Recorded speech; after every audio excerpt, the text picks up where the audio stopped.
Hello, 4th grade. Welcome to Unit 7, Lesson 13. Today we'll be looking at one-step and two-step equations. So on this first slide, you'll see a lot of equations that have variables substituting numbers.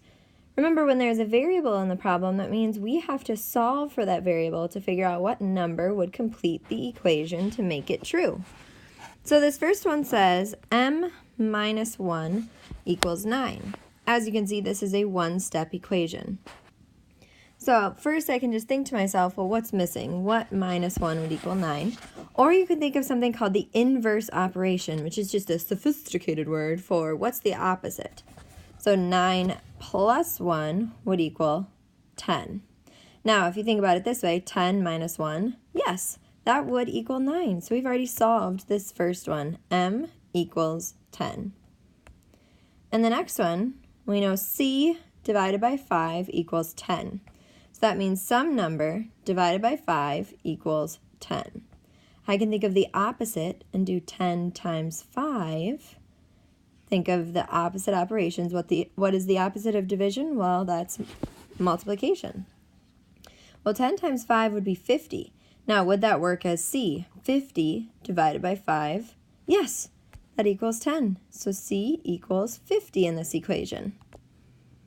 The next one, 3 times y, or 3 times something, equals 18. Well, this should be a basic math fact, but if you had to, you could do the opposite. Opposite of multiplication is division. 18 divided by 3 is 6, and we know that 3 times 6 equals 18, so y equals 6. This next one, 6n equals 48. Remember that when a number is next to a variable or letter, that also means times, okay, all those different signs. This is also a way to show multiplication. So 6 times something equals 48. Well, I know that math fact, 6 times 8, so n equals 8. This slide will look somewhat familiar. Last week we worked with choosing equations that can be used to solve each problem. So we'll read the word problem and then decide which equation works to solve this problem. The first one says, the cost of an item is $9.50, not including tax. The cost of the item including tax is $10.07. Which equation below can be used to find the amount of tax, or T? So, in order to find the amount of tax, we know we'd have to add it to the cost of the item. So, the original item is $9.50.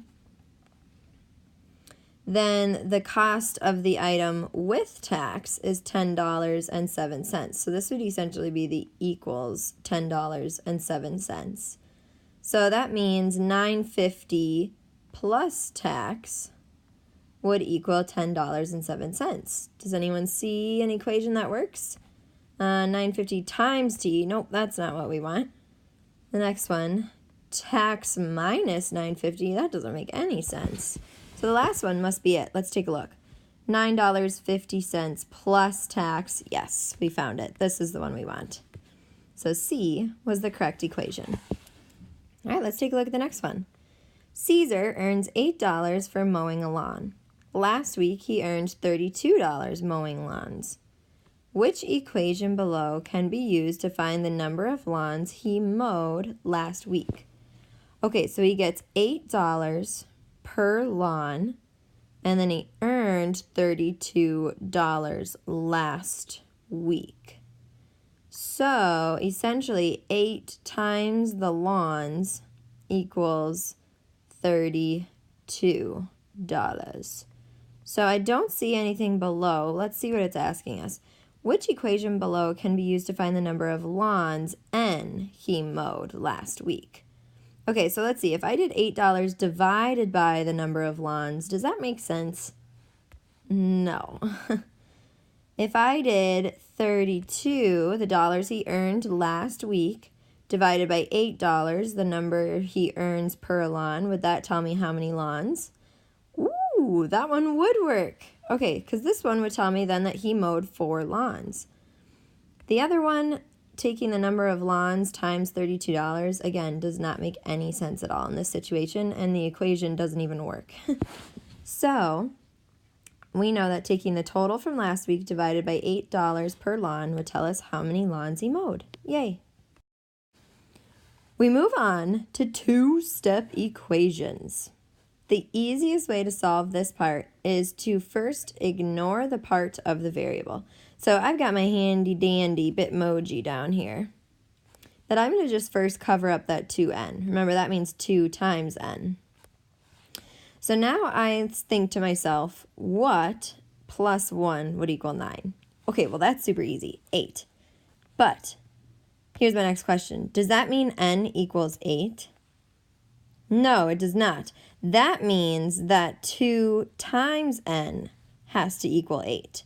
So when we think about it that way, get my eraser here so that I can write it in the correct spot. 2 times n equals 8, so what would n have to be? 2 times what would give me 8? Well, n would have to equal 4. Let's go back and check. 2 times 4 is 8, plus 1 is 9. Yay, we figured it out. So let's look on to the next one. C divided by 2 plus 3 equals 4. Right away, we're like, whoa, complicated, my brain is overloaded. And that's why I first cover up the complicated part. Okay, so what plus 3 equals 4? Oh, well, 1. Okay, but again, remember that means that C isn't 1, but that means that this part with C has to equal 1. So what divided by 2 would give me an answer of 1? Well, C would have to be 2. 2 divided by 2 equals 1, plus 3 equals 4. So C equals 2. All right, let's try the next one. 8 divided by Z plus 7 equals 1. Again, our brains can't quite wrap around that, so let's first just get rid of that part and think. 8 divided by what equals 1? Okay, well that would have to be 8. 8 divided by itself would give me 1. So again, what that means is this whole part with the parentheses, Z plus 7, has to equal 8. So in order for that to work, that doesn't mean Z is 8. That means Z has to be something when added to 7 equals 8. So Z would have to be 1. So now let's plug it in to see if it works. So parentheses first, 1 plus 7 is 8, and then 8 divided by 8 equals 1. We nailed it. Okay, let's try the next one. N times M, oops, N, silly. 9 times m, or 9m, plus 4 equals 31. Okay, so first let's cover up the tricky part. What plus 4 equals 31? Another way to think of this is do the opposite operation. 31 minus 4, if you don't know that basic fact. Remember, you have to borrow. Oh, 27, of course. Okay, so again, keep in mind that that is not the answer. That is not m. But what that means is this part has to equal 27. So 9 times what equals 27? Oh, well, I know that math fact. M would have to be 3. So let's plug it in and try. 9 times 3 for m equals 27, and 27 plus 4 is 31. We nailed it. There are a few other examples you might see today where they say substitute a variable, where they tell you what m or h or z or whatever the letter is equals, and then you go back and solve. So 8m minus 1 when m equals 5. So that means I need to plug it back into the problem. Remember, a number next to a variable means multiplication. So this means 8 times 5, subbing in the 5, and then minus 1, and I have to solve. So I'll do multiplication first, following the rules. 8 times 5 is 40. And then minus 1, that equals 39. Solved it. The next one is h divided by 4. Remember that slash means divided by, plus 6 when h equals 20. Okay, so sub h in. Let's just rewrite the problem now that we know h. So 20 divided by 4. Then plus 6 will give us our answer. So 20 divided by 4, that's 5, plus 6 equals 11. So it's nice when they tell you what the variable is and all you have to do is solve. Next, we're going to find the equation that we think fits. Tomas bought a number of pens for 79 cents each. The tax for his purchase was 19 cents, and he spent $3.35 altogether. Which equation below can be used to find the number of pens, P, Tomas bought? Okay, so yeah, it doesn't tell us how many pens he bought. We do know that we'll be adding the tax, so plus 19 cents. We would take 79 cents times, oops, let me rewrite that a little bit better, 79 cents times the number of pens that he had. And then remember that the total is $3.35 altogether was my key word. Okay. So let's look at these equations. 79 cents plus 19 cents plus pen. Okay, well that just means he only bought 1 pen, which we don't know that he did that. He could have bought 5. So A doesn't work. Not the correct equation. So B, $3.35 equals 19 cents times the pens. Well, wait a second. 19 cents was just the tax, which means that's just going to be added on, not multiplied towards how many pens he has. 79 cents would have to be multiplied by the pens, so B doesn't work either. All right, let's hope C does.